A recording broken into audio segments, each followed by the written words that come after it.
in space, from space, stellar, universal, all-embracing, limitless, so pervasive and all-inclusive as to exist in or affect the whole world. That's you, kids. That's you. You are extraterrestrial. You are stellar.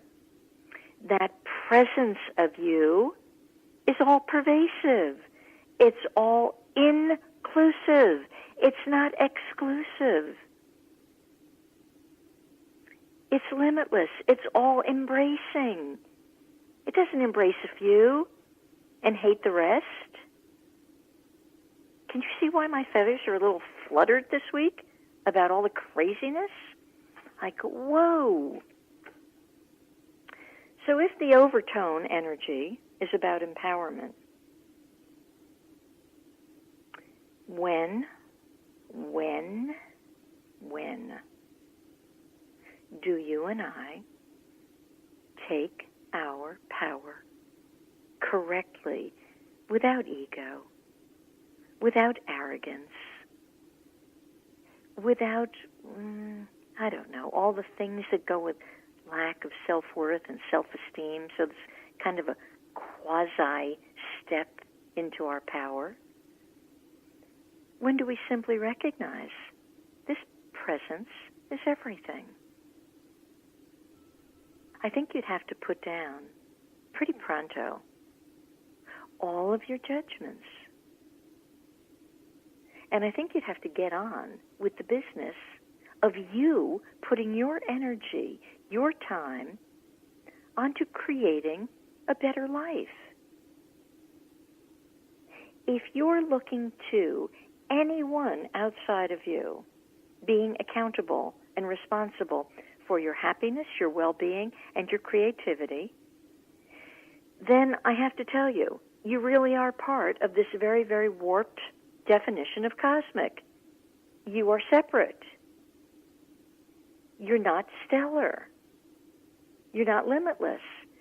And that's a technical impossibility because the presence of you is. So you can only circle back onto yourself, which is pretty remarkable and pretty life-altering. You know, I did not vote. I had not voted in years. I actually won't vote. I had preferences. I like vanilla over chocolate. I like chocolate over vanilla the next day. We all have preferences. But my preferences are not such that they're going to stomp another human being into the ground. I might like pink over blue, plaid over polka dot. So what? It's not going to change my life. And tomorrow, I might prefer polka dot. Who cares? It's changeable. So the candidates, who cares? It's not going to change your life. We're 1 week out from a very sad, tumultuous day last week. And I look at the people who are demonstrating. Ooh, frosts me, because first I'm now big on follow the money. Who's paying these kooks that won't go get their life together and get a job, get a life, make something of yourself? So somebody's paying them. And if nobody's paying them, and if you're out there, get a life. Get on with it. You know, quite frankly, the last gentleman who was in office, I wasn't particularly fond of him. I got on with my life. I did me. I wrote. I worked. I changed. I ran a business. Raised a family. I sang and danced and had fun. And I'm going to do the same with this guy. Yet this guy, I think if people would give him a chance, I think he's actually here for some collective healing. Now, that's a thought. It's a judgment. It's kind of like saying, today, this minute, I prefer chocolate over vanilla. You don't have to murder me for that thought. It's a thought. I gave the last guy a chance. Oddly, I probably gave him a bigger chance than the House of Representatives and the Senate. Because I understand I'm a cosmic being. Why not give him a chance? I am boundless. I am measureless. I am infinite. I am colossal. I'm enormous. Why not give these people a chance? And then it boils down to, doesn't matter what they do, I'm here to empower me. If I do me correctly, one of you will pick up a tone from what I'm saying and get on with your own song and dance. So there's a lot of healing that's got to go on here, and a lot of introspection and reflection. Reflection about what you need to let go of. Reflection about what you have become in your anger and your hatred. My worst thought for all of you that went that road is sick and old-looking, and I'm not sure which is worse. They're both dreadful. Don't do either one. So all I can say is there's an opportunity for change here in our new government. There's an opportunity for change. A number of years ago, I have a dear sister up in New Jersey. Both she and her husband are totally, completely allergic to the concept of change. They're uncomfortable with it, miserable with it. And she approached me kind of on the QT saying, oh, our sofa, we've had it for like 30 years. The cushions are sagging down to the floor. It looks terrible. I'm embarrassed to have people in. Oh, what do you think? Should we get a new sofa? I said, well, let's go look. For heaven's sake, let's go look. We found the right sofa, the right amount of money, perfect color, happy, uplifting thing. And so she ordered the sofa, and from then on had a complete meltdown. It was very humorous. We still laugh about it. But she saw how challenging change was.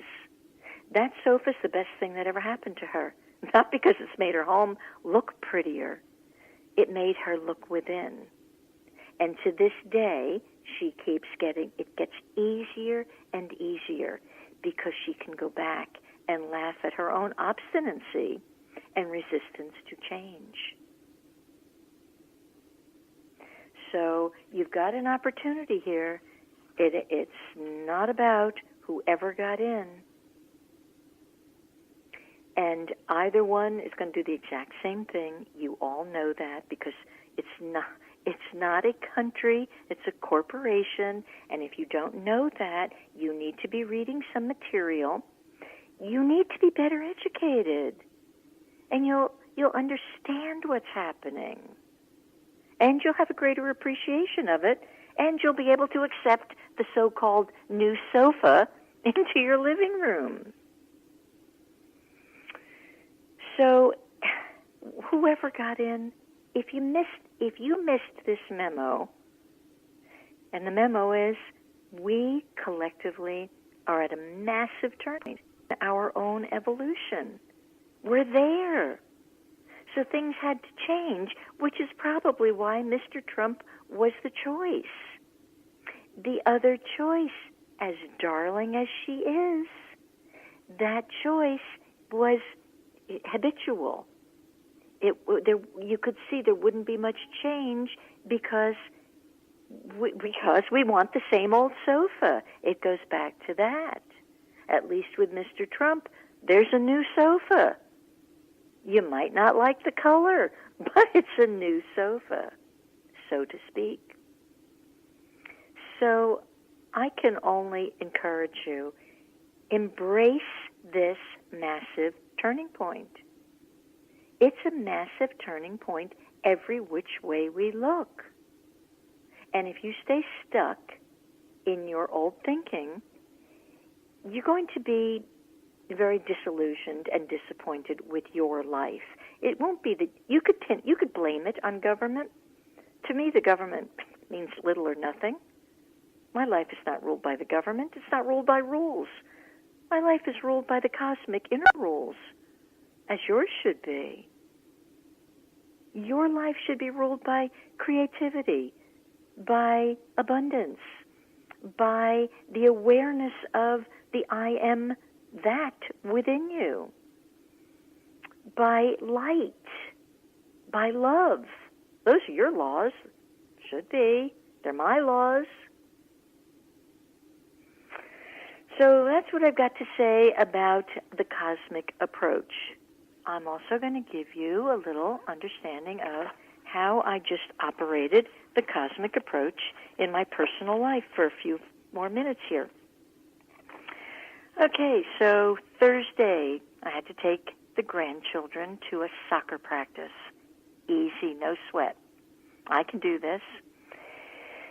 Well, there was a little misunderstanding of timing, so I wasn't quite sure on the pickup time, but I thought I better get over there just because I didn't want the little one frightened. Well, by this time it's pitch dark, and couldn't really, you could see the field, but you couldn't see much else. Well, needless to say, crossing the parking lot, I took a nosedive. And the nosedive was very interesting for several reasons. First of all, it was in the pitch dark. Nothing's lost on me. I landed primarily smack on my eyes, not lost on me. What is it about the eyes? And in this case, for about 3 days, they were closed, which is very interesting because the whole thing is a setup, okay? I look at it, now, trust me, I went through a few things here, preference-wise. I would prefer not to be suffering. I would prefer that there be lights on. I prefer that the school had been on top of this. So there's some definite preferences here. However, none of that was happening. And throughout the time, I kept going to the presence is within. The presence is happening here. Even if I would fall off the wagon with hurt and anger, but the presence is operating. And the more quickly I got back to that, the pain would lift. Thankfully, no real damage other than pride and bumps and bruises. However, as the pain didn't lift some days, the thought came to me, this is a lawsuit. I have to get them. I'm going to be against them. They should have not done this. They were bad. Well, sometimes you have to sit with something. Sometimes you have to just feel it out. And as the days progressed and the lumps and bumps began to go down and I could see clearly again, a couple of things dawned on me. Number one, the expression, it threw me. Well, you can take that a couple of ways. Yes, it threw me. We've used that expression, many of us in the United States. Oof, that threw me. Can't you hear yourself saying it at some point? But all of a sudden, this morning, I do my best. I get it in the shower. Oh, I get so much stuff in the shower. All of a sudden, what I actually heard was, it threw me. Now, it's the same three words. The first was, it threw me. So the emphasis on through. Next was, it, the sacred it, threw me. And I thought, well, that's astounding. That is so cool. What's this about? And then I heard, it is through me. Now, again, a play on words. For those of you who know how to spell, although spell check now takes that right away from us, but the first through is T-H-R-E-W. It threw me. The second one, it